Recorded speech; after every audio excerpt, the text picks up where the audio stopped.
Hola, ¿cómo estás? Dios te bendiga. Quiero que pensemos, quiero que veamos un poco más allá de la cuarentena.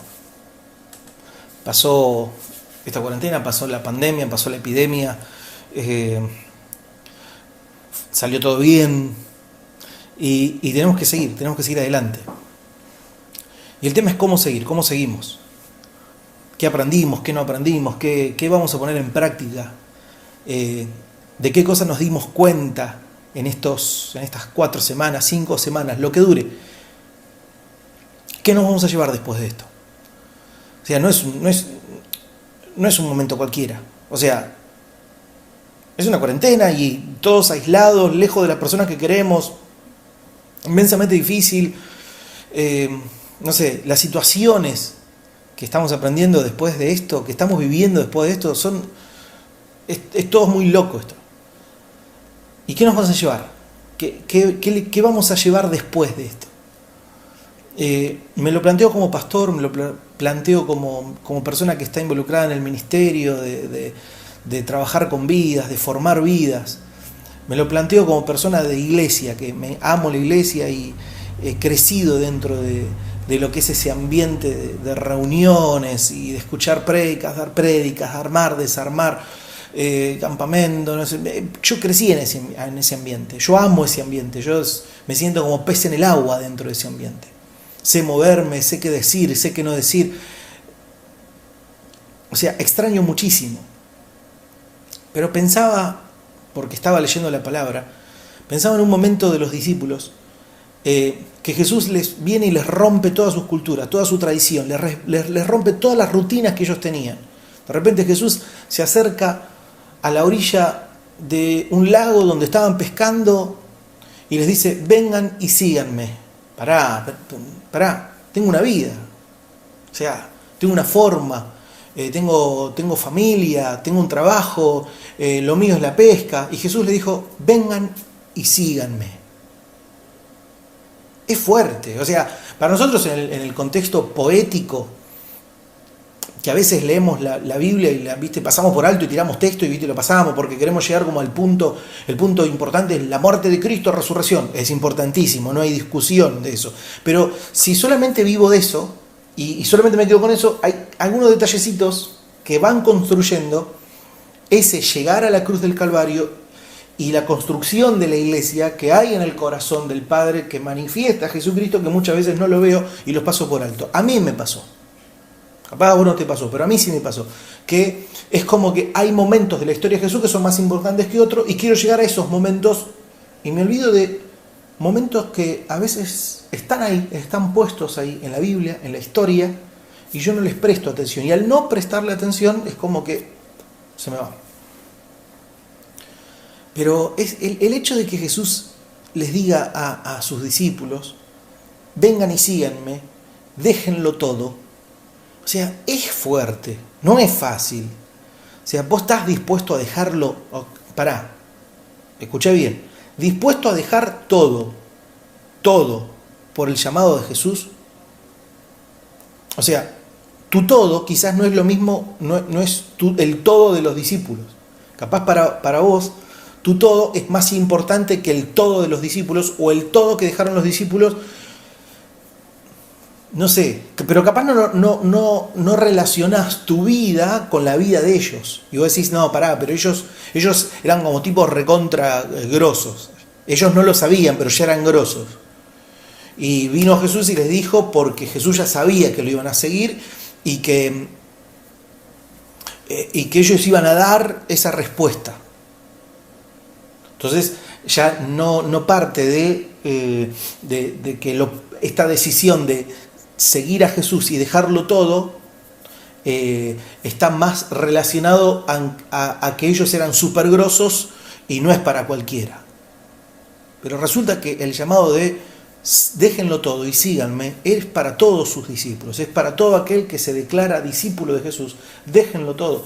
Y vamos a encontrar en la palabra de Dios historias donde les dice: déjenlo todo. Déjenlo todo, o sea, Todo lo que para vos representa seguridad, déjalo. Todo lo que para vos representa confort, déjalo. Todo lo que para vos representa felicidad, déjalo. Todo lo que para vos representa placer, déjalo. Todo lo que para vos representa bueno, déjalo. Porque yo te voy a decir cómo vivir. Y eso es muy rompecabezas. Y quiero llevarte a una historia donde Jesús vuelve a romper la cabeza de los discípulos. Y se encuentra en Mateo,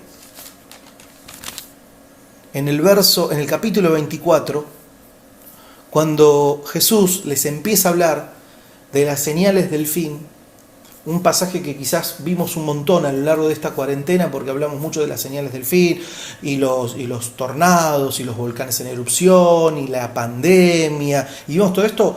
Capaz se te pasó esto por alto, y que yo te pido por favor que le prestes atención para que cuando termine esta pandemia que nos tiene en cuarentena a todos, te lleves una lección que espero te haga ver y pensar distinto. Cuando Jesús salió del templo, o sea, Jesús estaba en el templo, Jesús había ido al templo, y se acercaron sus discípulos. O sea, Jesús había ido al templo y parece que en esa historia, en esa situación, Jesús no estaba con sus discípulos. Cuando se iba del templo, se acercaron sus discípulos. Si entraron todos juntos, capaz se perdieron dentro del templo y se acercaron, o Jesús entró solo al templo y sus discípulos se quedaron dando vuelta por afuera, y cuando lo vieron, che, ahí viene el maestro, vamos el maestro, dijeron, y se acercaron de vuelta. Cualquiera de las dos situaciones, lo que el pasaje nos está contando es que cuando Jesús salió del templo y se iba, se acercaron sus discípulos. Cuando Él se iba, se acercaron sus discípulos. Cuando yo sigo leyendo un poco más adelante, dice, se acercaron sus discípulos para mostrarle los edificios del templo. Eso me rompió la cabeza. Yo dije, pará, imagínense la situación, ¿sí? Jesús, un hombre fuera de lo común, o sea, el Mesías, el Hijo de Dios, rey, tenía una condición inmensamente humilde, por decisión propia. No se aferró al poder, no se aferró a gobierno. O sea, él podría haber sido un gran gobernante, un general militar, un emperador. Él podría haber sido lo que quería, pero no. Él tomó en su condición de hombre una condición de siervo. Eso lo vemos en Filipenses. Y en esta condición de siervo se reúne con un grupo de hombres que culturalmente e históricamente, a través de la historia judía, de la historia del pueblo de Israel, siempre esperaban al Mesías, el Mesías que venía a salvar, a liberar. Y siempre el Mesías tenía la figura de David, ¿sí? De ese gran líder militar, de ese gran rey que los llevó a conquistar todos los enemigos de la tierra. Ellos tenían en su mente que el Mesías era parecido a Josué. O sea, ¿por qué? Porque Josué era la persona que puso a Israel en la tierra prometida, llevándolos y guiándolos en batallas contra los enemigos que estaban en esa tierra y obteniendo muchas victorias para que el pueblo de Israel se pudiera asentar en un territorio. Entonces, cuando ellos hablaban del Mesías y pensaban en el Mesías, pensaban en un militar que venía, en un hombre poderoso que venía con estrategias nuevas, que juntaba un gran ejército, que los entrenaba y que se enfrentaba contra Roma y los echaban afuera a Roma, e Israel dejaba de ser una provincia, Jerusalén dejaba de ser una provincia, una ciudad conquistada, y pasaban a ser una nación. Pero este Jesús, nada que ver. Este Jesús venía con otras ideas. O sea, Jesús tenía como la idea, la fijación, ¿viste? La idea clavada en la cabeza de que nada que ver él con el reino de esta tierra, con las ideas de reino de esta tierra y de gobierno de esta tierra. Jesús era como muy parco a esas ideas, era muy reacio a esas ideas. Esas ideas de gobierno que el mundo quería y que el mundo implementa, que utiliza, de sometimiento, eso de escalafones. Jesús nada que ver. O sea, Jesús le llega a decir a sus discípulos, miren, pero entre ustedes no va a ser así, ¿entienden? Cuando el que quiera ser mayor, sirva.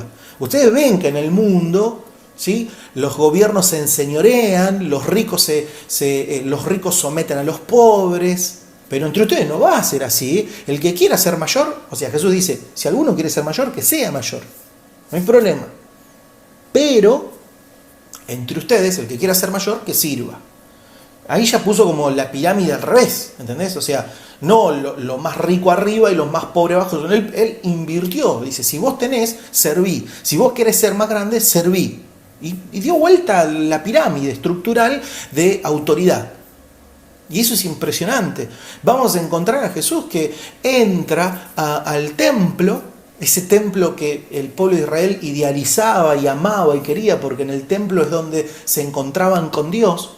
Ese templo era donde ellos sacrificaban sus ofrendas para que Dios extendiera bendición y perdón. Pero cuando vos estudias los libros que están más cerquitas a Mateo, ¿entendés? Cuando vos estudiás el fin del Antiguo Testamento, vas a encontrar de que Dios estaba muy alejado y muy enojado y que no le gustaba para nada el modo en que Israel sacrificaba sus ofrendas, y que Dios aún hasta dice, pará, ustedes están totalmente equivocados en cómo están relacionados conmigo, ¿qué me están trayendo de ofrenda? Y Dios se empieza a apartar de esa idea de templo físico, paredes, hermosa estructura que era creada para Dios, para que Dios habite, para hacer a Dios más grande en la tierra, para que los pueblos que lo vieran dijeran, mirá el salón que tiene este Dios, mirá dónde vive Dios, es impresionante, mármol, oro, maderas preciosas, joyas. Esa era la visión que tenía David. David dijo, yo le voy a construir un templo a Dios. Dice que él caminando un día por el palacio dijo, ¿cómo puede ser que el rey viva en este palacio? Y mira hacia afuera y ve la tienda, porque todavía estaba el arca, estaba en la tienda, como Dios le había dicho a Moisés que la construyera.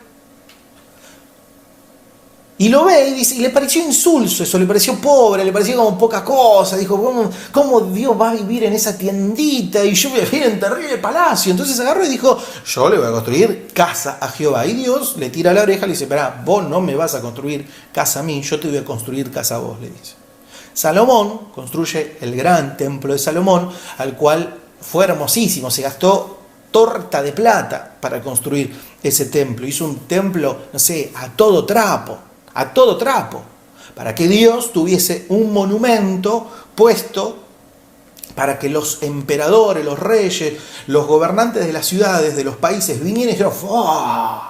Este Dios debe ser re grosso. Mirá el templo que le hicieron. Debe ser re bueno con Israel. Mirá lo que acaban de hacerle. Es re alto, está re bueno. ¿Por qué? Porque el mundo actúa así. Si ve algo majestuoso, dice, es grosso.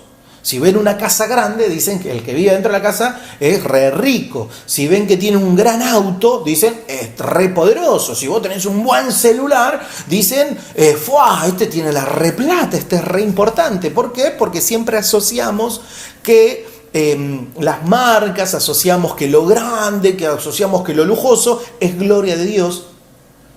Y Dios lo vamos a encontrar cuando va llegando a los últimos libros del Antiguo Testamento. Dios estaba alejándose, casi había abandonado esa idea que Israel tenía, porque había visto que en esa mente, en ese pensamiento del ser humano de querer construirle templo a él, se había idolatralizado, se había llenado de idolatría, se había llenado de pecado, se había llenado de costumbres que hacían que tenían una relación con Dios, pero lo único que hacían era cumplir con una acción, no había relación con Dios. O sea, no era un corazón humillado, era una persona que iba y entregaba una ofrenda, nada más. Entonces Dios dijo, no, para mí esto no me gusta para nada. Pasaron los años, llega Jesucristo.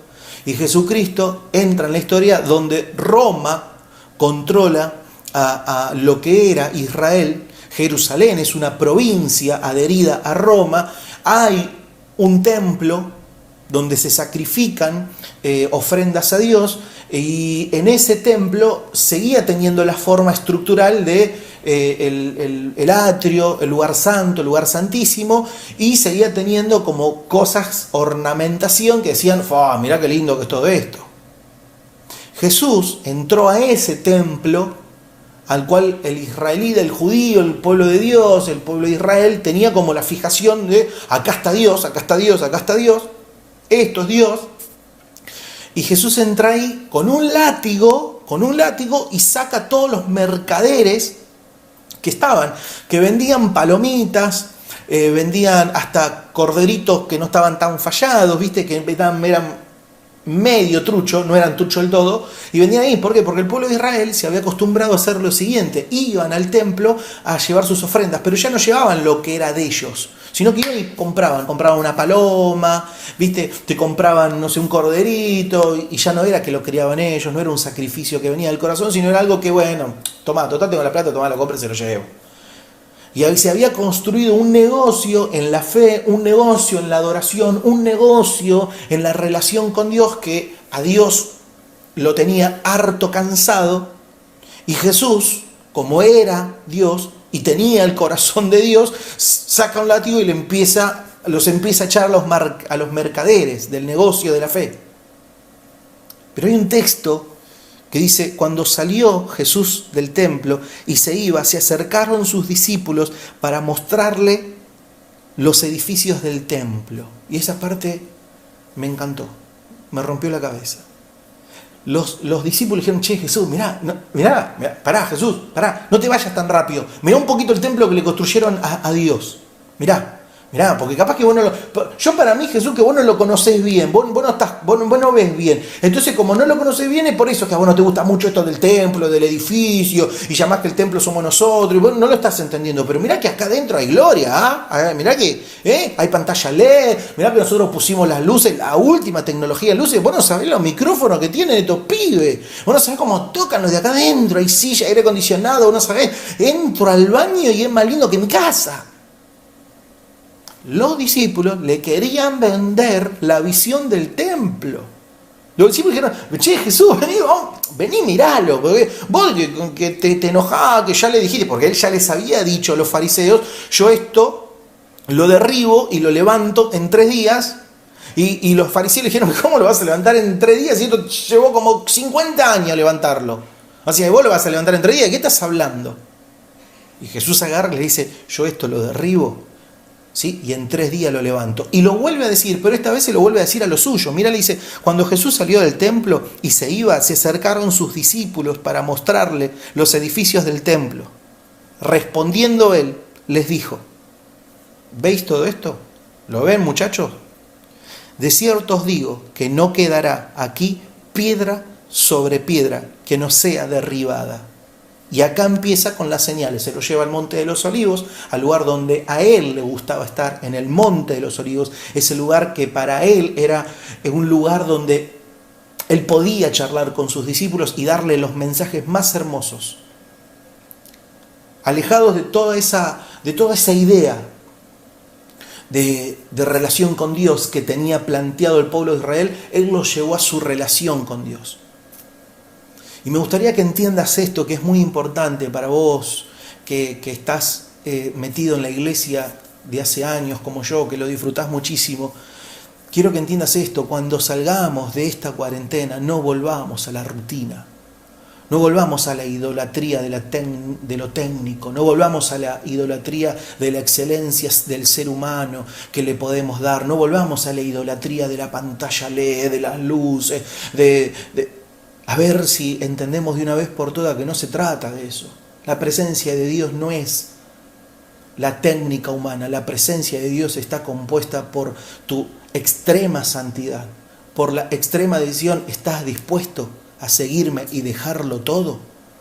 La relación con Dios, lo que el pueblo come, lo que el pueblo necesita, es tu decisión de seguir a Jesús, pero seguirlo a muerte, de seguirlo de una forma que sea totalmente arriesgada. que te salgas de vos mismo, de tus decisiones, placeres, para someterte a los placeres de Dios. Es importante que entendamos esto, para que cuando salgamos de esta cuarentena, yo no sé cuánto tiempo más vamos a estar en cuarentena y que nos es prohibido llegar a nuestros salones y capaz vos estás extrañando porque tu salón se produció una gloria terrible y lo estás extrañando porque no te está pasando en tu casa, y aquí está la confrontación que Jesús te dice: pará, ¿qué me querés mostrar? No, yo quiero volver a los salones. Señor, te ruego, levantanos de esta cuarentena, así podemos a reunirnos. Y Jesús te dice: ¿qué me querés mostrar? ¿Qué me querés hacer ver? Tu salón que vos construiste o que alquilaste o que adornaste. Eso me querés mostrar. Yo quiero ver tu corazón, amigo. Yo no quiero ver el salón donde vos vas. Y este tiempo es tan maravilloso porque, ¿sabes qué? Lo único que le podemos mostrar a Dios es nuestro corazón. Quizás hasta si tenés un instrumento no lo puedes usar. O no lo puedes usar y te sentís hasta como incómodo. O lo estás usando pero no lo estás usando como a vos te gusta usarlo. Y Dios te está diciendo: no quiero escuchar tu instrumento, quiero escuchar tu corazón. No quiero que me muestres tu salón, quiero vivir en tu vida. Y en este tiempo quiero que pienses mucho en esto. Mucho en esto. Cuando salgamos de esta cuarentena, ¿a dónde vamos? ¿A dónde vamos a salir? ¿Qué es lo que vamos a hacer? ¿Qué es lo primero que vas a hacer como hijo de Dios? Y te puedo asegurar esto: lo que no esté sucediendo ahora en esta cuarentena, en lo espiritual, en tu vida, no va a suceder cuando vos entres a tu salón. Lo que vaya a suceder cuando vos entres en tu salón van a ser la activación de tus emociones. Pero si vos no tenés un encuentro con Dios en este tiempo de cuarentena, como iglesia, como hijo de Dios, en este tiempo donde Dios te sacó todo, nos sacó todo lo que tenemos como fijación de que es la presencia de Dios, si en este tiempo no te está pasando tener un encuentro con Dios, cuando vos vuelvas de la cuarentena a tu salón, a tu encuentro con tu comunidad, cuando vuelvas ahí, lo único que vas a tener es un encuentro emocional. Este es un gran tiempo para que tu vida en el Señor, para que tu vida en mi vida, porque yo no estoy excepto, alejado de esto, yo también estoy en el mismo proceso, que el Señor saque de mí toda religión para que en mí crezca su vida y que a vos también te pase. Porque si el maestro me dice: déjalo todo, Señor, heme aquí, yo lo dejo todo. Te bendigo, te mando un fuerte abrazo. Quiero que construyamos iglesia de verdad, iglesia entendiendo los preceptos, amándonos los unos a los otros, sometiéndonos a las autoridades puestas por Dios dentro de la iglesia, pero sabiendo que también nosotros somos iglesia y autoridad ante otras personas. Que Dios te bendiga. Abrazo digital. Chao.